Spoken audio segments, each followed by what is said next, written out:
You can, you know, take your time. Protoss obviously can just run over, drop a Nexus, and run right back with their probe. But Tassadar is going to go do some scouting and potentially even drop a forward pylon somewhere if he thinks that Braddock might be trying to do some sort of fast expand. But we see that he's not. Well, he's going relatively fast, it looks like, because no gas. So it looks like this is probably going to be a very, very standard one Rax expand.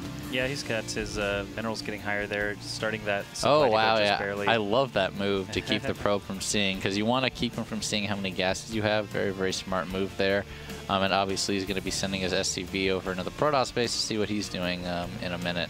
Yep, he's just going to follow him all the way back home and see nothing out of the ordinary, actually. Nope. Just one gas. One gas cyber core into Nexus is what it looks like it's going to be. All right, probe actually just taking a break. Braddock says, okay, I'll see you later. I'm just going to go visit your base. And Braddock just sticking very normal stuff. He can build his CC inside his main if he wants. I'm assuming he's going to, since he did a full wall. Yeah, he puts the wall up, and we're reading the future here. This is definitely happening. Make it happen. Okay, never mind. There it is. 50 minerals too late. Shame on you. Oh my. So yeah, gonna get out that Stalker to get rid of that pesky SCV Scout. SCV sees all, nothing, no weird Void Ray DT shenanigans coming up. Gonna be very, very standard. Not yet, anyway. Oh, not yet. I'm gonna assume that after the Stalker gets out, you'll see the Nexus go down very shortly. But what is Braddock gonna do after this CC? He has not started his refinery. Oh, he might double. We're gonna see a Tasia-like double CC here. Could be double CC, could just add on a bunch and of it is double CC. Yep. So right that's here. actually becoming very standard. A lot of the response to this for Zerg has been to try to Baneling bust this. We saw that the Stefano EG versus Liquid series, where Stefano Baneling busted Tasia when Tasia was doing his signature build that Braddock is doing now. Obviously, Protoss cannot Baneling bust. But we'll see. Try. They can try. You can see what kind of aggression he's actually going to do. He's going to try to do a little poke with the Zealot and the Stalker. He's not really going to get a lot done here because of the full wall. Yeah, 5 Marines is actually quite a few, too.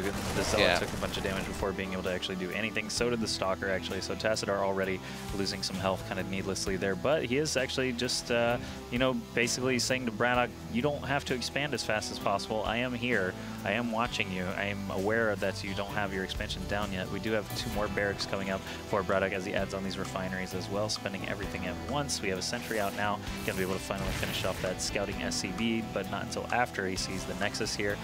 Second assimilator is done now, but no additional tech has been. Oh, what do we got? He's kind of hiding these 2 gateways. I would really like to see a 3rd Nexus here, simply because, well, he has to make a choice. In order to take advantage of the fact that he knows Braddock, well, he might not know, but he knows Braddock's doing an economic build. But if he knew that Braddock was doing a 3CC build, I would love to see a 3rd Nexus or a lot of gateways to put on pressure to take advantage of that somehow. But he's not going to be able to get that information until he gets the Observer in the base. That's right, and Braddock is just going to go ahead and make that orbital command inside of his base so he can start dropping mules immediately. Then he can take his time and actually maybe decide whether he wants to go up here or all the way over to the normal 3rd. This area doesn't get scouted quite as frequently, so it is possible that we just saw his play against Salvation that he will try to be a little bit sneakier, but we'll see. Tassadar going to head down and send another probe scout. Of course, he is going to get picked off by this huge wall of Marines before he can actually see anything, but at least he knows that there are Marines. That is a very, very quick Twilight Council. 7-minute Twilight Council going up. So I don't know if there's going to be some kind of a blink push or maybe straight up to Dark Templar, maybe just a quick charge, but very early Twilight Council. He doesn't even have a forge down yet. Dark Templar, I think I almost never see on this map. Yeah, you don't ever see it. It's hard because the chokes are kind of weird. He could do some Warp Prism play, but look, you can see the entire base revealed already, so Warp Prisms even are going to be very easy to detect. Yeah, that's so weird. I want to see what upgrade he's getting. Right? Well, he's saving. He still hasn't built anything out of it, and he doesn't have a forge to just go +2 either. Okay, it is blank, so very quick. So he's going to do some kind of Stalker pressure out of this. He's waiting. Let's see. Could we get an incub tab for a second? So yeah, I think he's waiting to get up to about that 45 to 50 probe count, and then he's going to make a ton of Stalkers and try to push out, because he still hasn't made his 3rd Nexus. And this would normally be about the time. He might not. So this is about the time you would normally see a 3rd Nexus. So instead of the 3rd Nexus, I think he's going to try, because yeah, now he sees the 3rd command center. Yep. And he's going to know that he has a window to either expand now before pressure can come, or to push in. Yeah, 3 more gateways and a robotics bay going down. So this is going to be a huge 2-base push, almost a 2-base all-in, quite frankly, because he went both Twilight and Robo Bay. That's a lot of tech without building a 3rd Nexus. Well, I mean, so we're focusing a lot on Tassadar's build, but Braddock actually hasn't done a whole lot since establishing his 2nd base. He's added some Marauders into the mix. No upgrades on that just yet. He is actually about to have +1 finish soon. Combat Shield's just about to finish as well. Still no Stim, just now finishing. So he actually, he's just loading up on bio. It looks like very classic kind of Marine Marauder medevac play out of Braddock so far. Still has not established that 3rd though. I'm not sure if he was building SCVs out of there or just dropping mules as he could. I think he was doing both just to try to get saturation quicker. But his production facilities, oh wow, that's still same harvester. Same harvester. That's not very good macro from him when he was up command center. But yeah, Tassadar definitely has a window now where he can push in and do some damage, because though he only had 2 barracks for the longest time, and there's a lot of gateways up now. That's right. He could just start doing those mass warp-ins. He doesn't really have crazy income, though. You can see, obviously, this is the mule difference here. Yeah. And the minerals, he's got 47 harvesters, which isn't bad because he's not very far behind Braddock in that. It's just a matter of actually being able to do the huge rounds of warp-ins with your many, many gateways that you see here, these 6 gateways. At the same time, you can see Tassadar putting a pylon at that 4th position there. Braddock poking out, trying to make his presence known, scare off any scouts from Tassadar. Now he's sending the Marines to try to figure out exactly what Tassadar is doing. Nice scan getting the observer. Did not scout that proxy pylon down there on the 4th, though. He just kind of missed it. Tried to walk over there and didn't see it. So he actually has no idea that this is coming. He doesn't know that he has Colossi. He doesn't know exactly what his tech choice is. All right, he is actually sending just a single Marine up here to look for a Nexus. Very smart in hiding that Colossus, though. So he's going to kill this factory. Ooh, drop. Oh, wow, gets spotted. So the pylon gets spotted, but he had a drop that gets spotted as well. Very, very good by both players. And now Tassadar is probably just going to go for it. Yeah, Tassadar has a pretty huge force. He knows exactly what Braddock has. Mysticing LOL 0-0 upgrades, but he has a lot of units. He has a lot of stalkers. Yeah, it is. With Blink that he can keep alive forever. Very good 2-base all-in coming. 2 Colossus, and this is going to be it. He is building a forge, but that's not going to help him very much. Yeah, obviously Braddock is just coming back because he realizes this is a 2-base all-in. This is going to be... now he's actually backing off. I don't know why he's backing off. He's kind of missed his window going double forge now, but now Brock is starting his Viking production.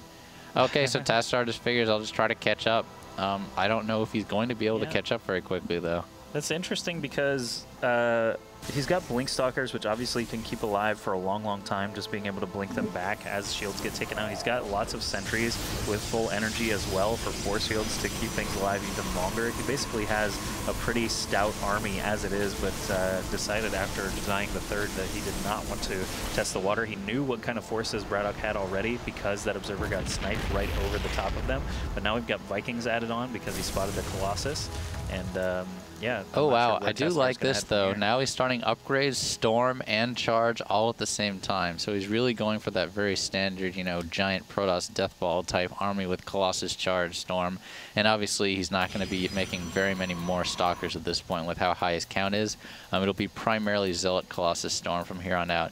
And if he can catch up and upgrade with Chrono Boost, he'll actually be in decent enough shape to try to make this a game. Tassadar actually had really good map coverage there, so he knows exactly the size of Braddock's army. He has an observer hanging out over the trees, which is really hard to spot from the ground. While Marine doing his due diligence again, stopping that other pylon from going up. There is one kind of down here he can run up and pick off this Marine, or I'm not sure. These Zealots have a long way to run, though, if they're going to be doing anything. Probably just wants to focus on getting everything together here. He has some High Templar already. Obviously, Storm will be done in just a moment, so he does have some energy saved up to be able to do that. And just as you say that, Ghost Academy goes down. Not necessarily a scouted thing, but it's a timing where this is about the time that Protoss would be getting High Templar. So good intuition by Braddock there. Yep. Braddock now maxed. He needs to do something because this is just all Tassadar catching up from this on port forward. So And Braddock looks like he knows that he's moving out. I'm maxed. I'm not going to get any further ahead than I am for a while. Message says GG. Yeah. Wow. I don't know if it's GG, but this is probably going to do quite a bit of damage because Storm is done, so we can hold it off, but he is 40 supply under. Oh, my. Tassadar, you have blink, buddy. 2 Stalkers go down for free without blinking. He says, why no Ghost? He did just build Ghost Academy, but 6 High Templar. Oh, wow. That's already a lot of damage going down onto Tassadar's army before he's even in position. That's a lot of Vikings, though, for only 2 Colossus. Storm's finished. Could be the great equalizer here. Yep. Oh, wow. He's not microing out of it. He's just tanking it and loses all of his bio to Storm. He split his forces, too. He ran a ton of units up there. And now Braddock does not have enough to... He's going to focus down the Nexus. I don't know if he's going to get it, though. It's going to be close. Storm's so devastating, even though the Colossi died incredibly quickly. Big mistake by Braddock there. Bad micro mistake. And now Tassadar is actually up in supply with better tech tree, with the same economy. The poor Empire players, ...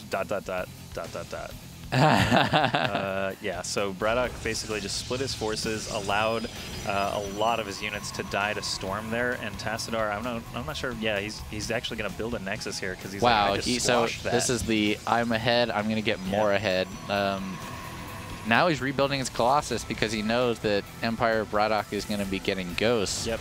And won't be getting as much into no more Templar building right now, so now he's just going back to Colossus, and I believe that's 2/2 Protoss upgrade coming. Yep. Very good position, 2 more gateways. Ghosts are coming out with energy upgrade though, getting Medivacs. Oh, and now he is building more Vikings, so this is going to come down to a lot of micro and positioning. But right now, Tassadar is up by 20 supply. Yeah, the Storms that we saw weren't even like... Yeah, they weren't amazing. They were just directly on top of, you know, the big chunk of units, and Braddock never moved out of it because he was too focused on trying to run in and pick off the Nexus with half of his force. When you have a big cohesive unit like that, dodging Storm is obviously very, very important, but keeping everything at least somewhat together so that that doesn't happen. You know, a Protoss Death Ball is going to kill half of your force no matter how big your force is. Yeah. It's all AoE damage, so splitting it is not really going to help. It's just going to make it kill it faster. You don't want to like have 2 separate armies where the Death Ball can roll through and then still be mostly intact to take on the rest of your army. Whereas if you have enough bio, you know, you can withstand the Storms and the Colossus and be in good shape after. And if we look at it, basically he did 1,600 damage to a building that was not shooting back. That 1,600 damage could have been going on to Templar, Stalkers, Charge Lots, all that stuff instead. But not to mention the time it took to run up there. So just a not great positioning thing. I mean, he kind of benefited from positioning mistakes against Salvation, and this time he's on the sort of the receiving end of a not great decision. So he is bringing a lot of SCVs along for the ride. There's not a whole lot to repair here, so he's actually just going to go for it. So pretty good positioning by Tassadar here. I don't like the position that Braddock's in. He's going to lose a lot of forces. The Colossus doing a ton of damage, and the Storms haven't even happened yet. Here they come. Storm's going to kill some Vikings off. All the Vikings go down, loses a ton of bio units, and now Braddock's on the run. Those units are not going to be long for this world. Wow, and once these Templar run out of Storms, they're just going to... There's going to be Archons, and more Templar coming. And now he is back up by 30 supply. Oh, the blink kills the rest of the bio units. That's not show up. Oh, missed EMP. I think he hit 1 Stalker with That's not enough to kill that Protoss army either. And, you know, Tassadar doesn't need to press the advantage. He's up a base. He can just sit on that advantage. Cannon's even up here, too. That's true, but Braddock just brought so many SCVs along for that ride for I'm not sure what reason, but 20 SCVs. I guess Braddock, so far. He must figure he's all in at this point. He's not going to expand again. You know, he's tried to take the 4th that got killed. I guess he's just trying to win this on 3 base, but 3 base Terran against 4 base Protoss is not where you want to be. Both good macro for the upgrades. 3-3 now, almost going to be 3-3 for Protoss as well. But Braddock he really needs to expand. He is taking a 4th now again, but I don't know why he just suicided that many SCVs. Well, he is going to have a ton of Ghosts, but really it's just a numbers game at this point. 196 supply against 130 when these Protoss units are more resilient already because of shields and blink and Guardian Shield and, you know, Archon's just dealing splash damage. He's got 3 units here with splash damage. Braddock has none. No siege tanks really to speak of, just that bio force. So EMP is kind of his big splash damage. And all his Ghosts are over here getting feedbacked. by the High Templars. And suicide in the cannons. Huge mistake. So he might actually get this 4th. Oh, big storm again. Wow. All of them are low. There's only 2 medevacs. Brack's going to kill this Nexus most likely. Maybe not. Maybe even not. Wow. And he's almost assuredly going to lose his whole army here. Yep. And one more storm. Actually, the Archons are just drilling through And now. yeah, GG. Very well played by Tassadar, but a lot of mistakes by Braddock as well. That fight at the 3rd base really cost him.